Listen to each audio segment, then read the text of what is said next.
Me convertí en padre soltero cuando mi exnovia quiso dar a mi hija en adopción, pero ahora quiere ser madre porque sus padres le cortarán el apoyo económico.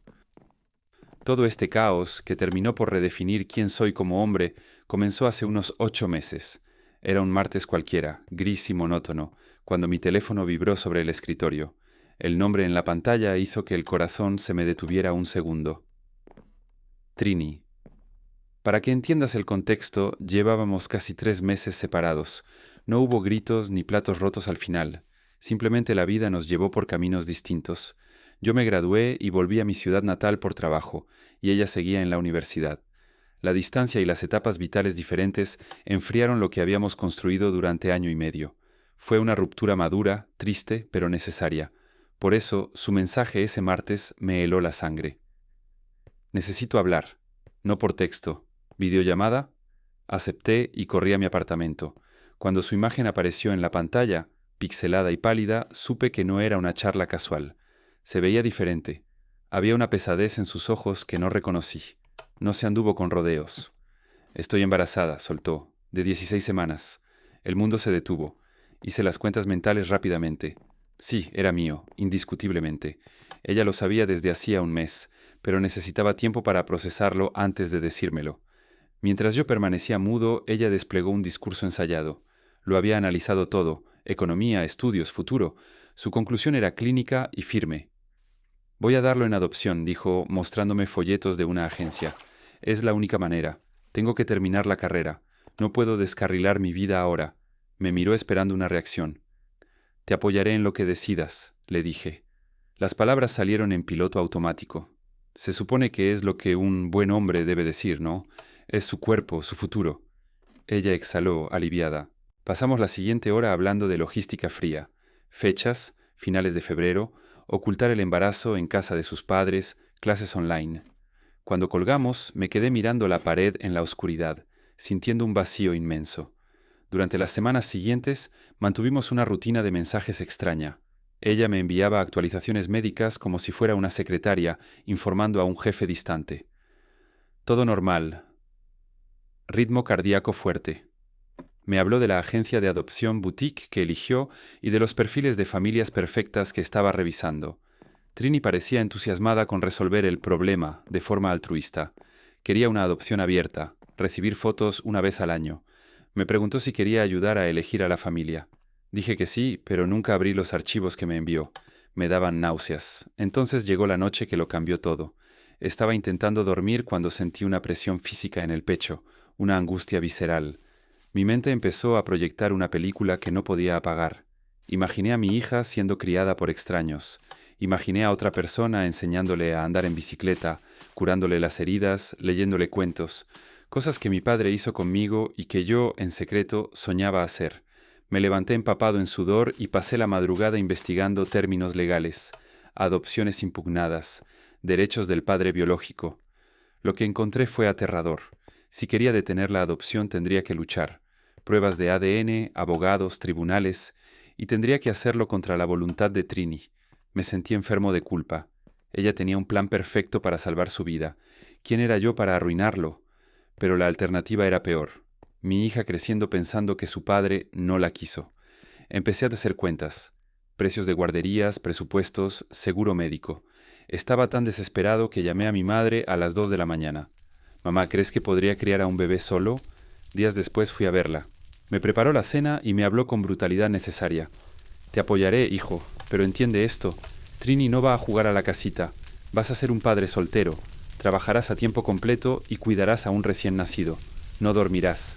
Será lo más duro que hagas en tu vida. Estoy listo, le dije. Y por primera vez no tuve miedo. Esa semana Trini me presionó para elegir una familia. Necesito tu opinión, escribió. No pude más. Le dije que teníamos que hablar. La llamada fue un desastre. Intenté ser suave, explicarle que había reflexionado. No estoy seguro de que la adopción sea lo correcto para mí, dije. Ella se quedó helada. ¿Qué intentas decir? No te pido que seas madre si no quieres, solté. Entiendo tu decisión, pero yo no puedo firmar esos papeles. Quiero criar a la niña. Yo. Quiero quedármela. Se rió. Una risa nerviosa e incrédula. Pensó que era una broma, que un chico de 24 años no podía hacer esto. pero cuando vio que iba en serio, su risa se volvió ira. «Lo haces a propósito», gritó, «para castigarme, para arruinarme la vida». «Tú puedes firmar la renuncia y seguir con tu vida», le expliqué. «Ella estará segura conmigo. Mis padres ayudarán. Serás libre». Pero ella no lo entendía. Para Trini, la adopción era un cierre moral noble. «Si tú te la quedas», lloró, «ya no soy la mujer que dio a su hija para que tuviera una vida mejor. Me convierto en la madre que abandonó a su hija con su exnovio. La gente me juzgará. Me estás quitando mi narrativa». Colgó sin despedirse. El silencio que siguió duró 4 días. Fue una tortura. Cuando volvió a escribirme, fue un mensaje frío e informativo sobre una cita médica. Ni una palabra de nuestra charla. Intenté llamarla, le escribí mensajes largos, reiterando mi postura y asegurándole que no quería herirla. Solo recibí un cortante. «Ok». Supe que la diplomacia había muerto. Busqué una abogada de familia. Me explicó la cruda realidad. Como no estábamos casados, si ella firmaba la adopción al nacer, yo tendría solo 30 días para impugnarla. Necesitaba establecer paternidad legal ya. «Asume que no va a cooperar», me dijo la abogada. «Inscríbete en el registro de padres putativos hoy mismo. Bloquea cualquier adopción sorpresa». Lo hice esa misma tarde. Mi vida se convirtió en una carrera de obstáculos. Las guarderías tenían listas de espera de 14 meses. Me inscribí en 3, pagando tarifas que apenas podía permitirme. Empecé a ahorrar cada centavo, comiendo fideos baratos y cancelando salidas. Decidí no renovar mi alquiler para mudarme a un lugar más grande y cerca de mi madre. Trini tenía razón. No sabía nada de bebés, pero iba a aprender. Llegó enero. La fecha probable era a finales de febrero. Trini me enviaba mensajes esporádicos y mínimos para cumplir legalmente. «Es niña. Todo bien». Yo preguntaba por ella, intentaba ser amable, pero me dejaba en visto. Le envié un mensaje directo. «Por favor, avísame cuando entres en labor de parto. Quiero conducir hasta allá. Respetaré tu espacio, pero quiero estar en la ciudad cuando nazca». Respondió horas después. «Lo pensaré». Silencio durante 2 semanas. El 3 de febrero mi teléfono sonó. Un mensaje con una foto. Era una bebé. Una niña pequeña, de pelo oscuro, envuelta en una manta de hospital. Mi hija. El texto decía: «Nació antes de tiempo, casi 4 semanas antes. Ambas estamos sanas. Pasó un día en observación, pero ya nos dieron el alta y estamos en casa de mis padres». Leí el mensaje y sentí que el suelo se abría.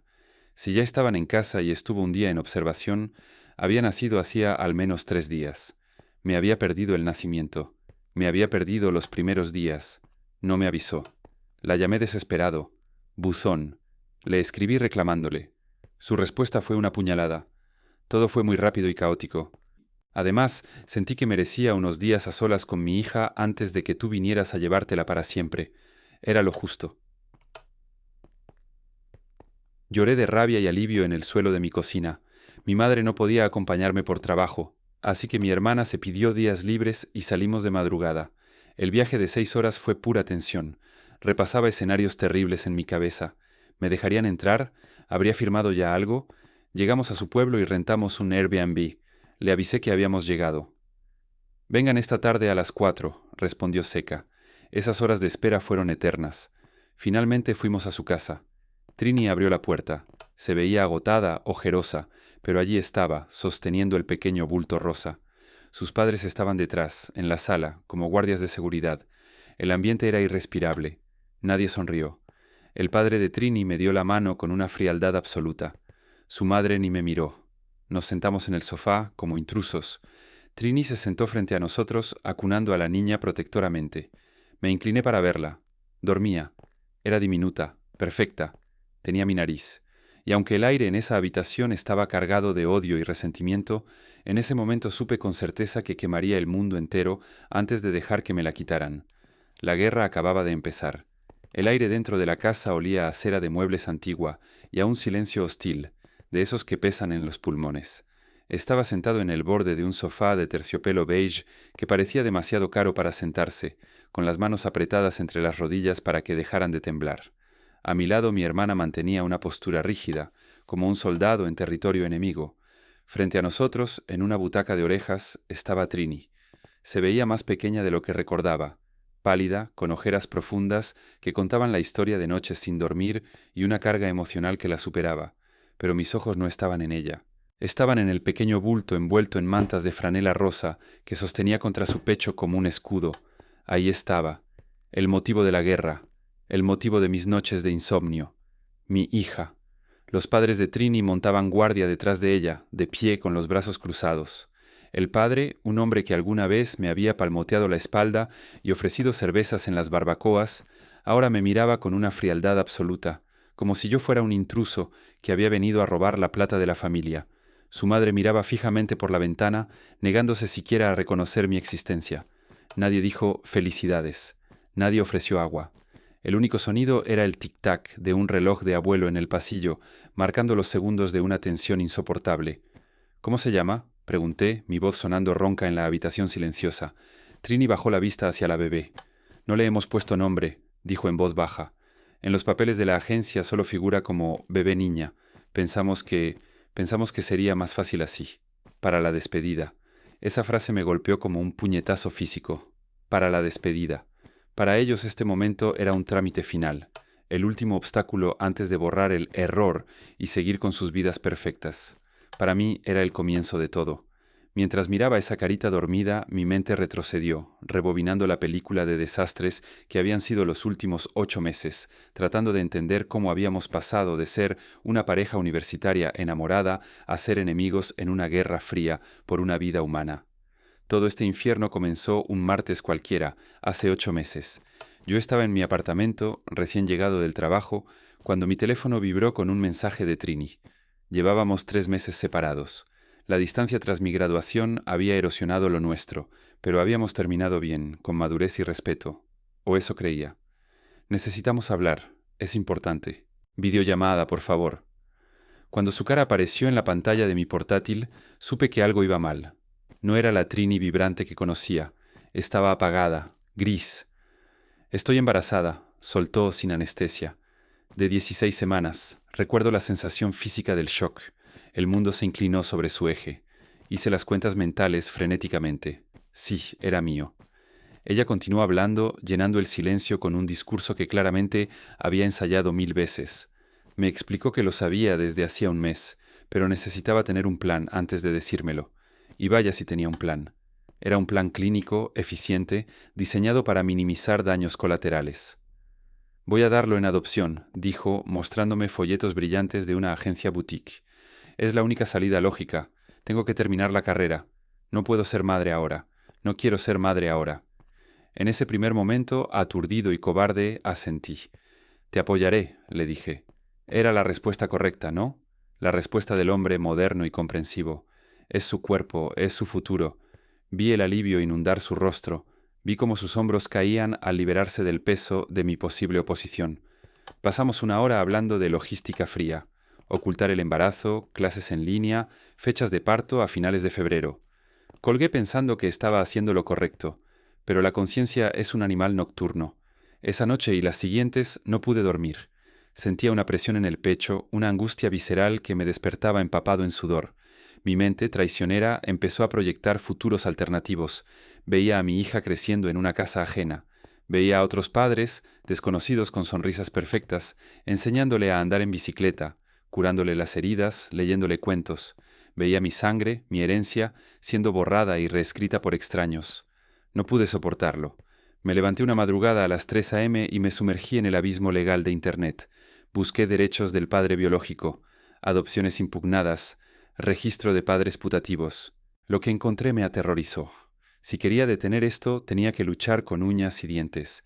Tenía que demostrar que quería ser padre antes de que fuera demasiado tarde. Llamé a mi madre llorando. Días después fui a verla y ella me dio la dosis de realidad que necesitaba. Si haces esto, hijo, estás solo, me dijo, con esa dureza amorosa de las madres. Trini no va a jugar a la casita. Vas a ser un padre soltero de 24 años. Olvídate de salir, olvídate de dormir, olvídate de tu dinero. Será lo más difícil que hagas en tu vida. Lo sé, le dije, pero no puedo dejarla ir. La conversación con Trini, donde le comuniqué mi cambio de opinión, fue el momento en que la diplomacia murió. No te pido que seas madre, le expliqué por teléfono, intentando mantener la calma. Tú puedes firmar la renuncia, puedes seguir con tu vida, pero yo me la quedo, yo la crío. Se rió al principio pensando que era una broma. Luego, cuando vio que iba en serio, estalló. «Lo haces para castigarme», gritó. «Si tú te la quedas, me conviertes en la villana, me conviertes en la madre que abandonó a su hija con su ex. Me estás robando mi narrativa de adopción noble». Colgó y me cortó el acceso. Durante meses solo recibí actualizaciones médicas frías y esporádicas. Es niña. Todo bien.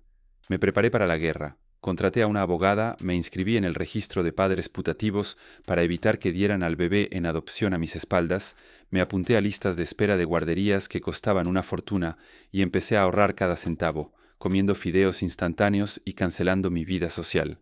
Y luego la traición final. El 3 de febrero recibí una foto. La bebé había nacido. El mensaje decía que había nacido prematura, casi un mes antes. Hice las cuentas, había nacido hacía 3 días. Me había perdido el parto, me había perdido los primeros días de vida. Trini no me avisó. Sentí que merecía unos días a solas con ella antes de que te la llevaras para siempre. Me escribió cuando le reclamé. Era lo justo. Y así es como terminé aquí, en este sofá incómodo, bajo la mirada hostil de sus padres, después de conducir 6 horas con el corazón en la garganta, temiendo que en cualquier momento apareciera la policía o la agencia de adopción para echarme. ¿Puedo cargarla?, pregunté volviendo al presente. Trini dudó, miró a sus padres. Su madre hizo un gesto imperceptible con la cabeza, una mezcla de desdén y resignación. Trini se levantó lentamente y caminó hacia mí. Me tensé, temiendo hacer algo mal, temiendo que se rompiera si la tocaba. Me pasó el bulto con cuidado. Pesaba más de lo que esperaba. Era cálida. Olía a talco y a leche. La acomodé en mis brazos, tal como había visto en los videos de YouTube que había estado estudiando obsesivamente las últimas semanas. Sostuve su cabecita. Ella se movió, hizo un pequeño sonido, un suspiro y abrió los ojos. Eran oscuros, profundos, insondables, y en ese segundo todo el miedo, toda la ansiedad, todo el dolor de los últimos 8 meses se evaporó. Era ella, era real. No era un concepto legal, no era un feto en una ecografía, no era un problema a resolver. Era mi hija. «Tiene tu nariz», dijo Trini. Su voz sonaba rota, frágil. Levanté la vista. Trini estaba llorando. No eran lágrimas de histeria, sino lágrimas silenciosas de una pérdida inminente. «Lo siento», le dije, y lo decía en serio. Sentía que esto tuviera que ser así. Sentía que no pudiéramos ser la familia que ella necesitaba o la pareja que éramos antes. Sentía que mi felicidad significara su dolor. «Solo cuídala bien, ¿vale?», susurró ella, abrazándose a sí misma. «No le digas que no la quise. Dile que quería que tuviera todo». «Se lo diré», prometí. Le diré que su madre la amaba tanto que quería darle el mundo entero, pero que su padre la amaba tanto que no pudo dejarla ir. El padre de Trini carraspeó, rompiendo el momento. «Tenemos los papeles», dijo con voz gruesa. «La abogada los envió. Trini ya firmó la renuncia a la custodia física. La custodia legal completa pasará a ti una vez que el juez lo ratifique la próxima semana». Sacó una carpeta manila de la mesa de centro y me la empujó. Ahí está todo: registros médicos, horario de alimentación y la renuncia. Tomé la carpeta con una mano, sosteniendo a mi hija con la otra. «Gracias», dije. «No nos des las gracias», espetó la madre de Trini, hablando por primera vez. Su voz era hielo puro. «Solo vete. Toma a la niña y vete antes de que mi hija se arrepienta. Tienes lo que querías. Destruiste sus planes. Ahora asume la responsabilidad. Espero que tengas un buen trabajo, muchacho, porque esto no es un juego». Me puse de pie. Mi hermana se levantó de un salto a mi lado, recogiendo la bolsa de pañales que habíamos traído. «Nos vamos», dije. Miré a Trini una última vez. Quería decirle algo más, algo que cerrara la herida, pero sabía que no había palabras mágicas. Ella estaba mirando el suelo, incapaz de ver cómo me llevaba a la bebé. «Adiós, Trini», dije suavemente. Ella asintió, un movimiento espasmódico, sin levantar la vista. Salimos de la casa hacia el aire frío de febrero. El viento me golpeó la cara, pero yo no sentía frío. Sentía fuego. Caminamos hacia el coche de alquiler. Mi hermana abrió la puerta trasera y me ayudó a asegurar la silla de auto que habíamos comprado presa del pánico el día anterior. Colocar a la bebé en la silla fue la operación más delicada de mi vida. Me aseguré de que las correas estuvieran ajustadas, de que estuviera abrigada. Ella seguía dormida, ajena al hecho de que su mundo acababa de cambiar para siempre. Me senté en el asiento del conductor y cerré la puerta. El silencio del coche era diferente al de la casa. Era un silencio de seguridad. Miré por el espejo retrovisor hacia la casa. La puerta principal estaba cerrada. Las cortinas estaban corridas. No había nadie despidiéndonos. Mi hermana puso su mano en mi hombro. ¿Estás bien?, preguntó. Respiré hondo, llenando mis pulmones por primera vez en meses. Miré hacia atrás, al pequeño asiento donde mi hija dormía. Estoy aterrorizado, admití, arrancando el motor. No sé qué estoy haciendo. No tengo ni idea de cómo ser papá. Nadie sabe al principio, dijo ella sonriendo.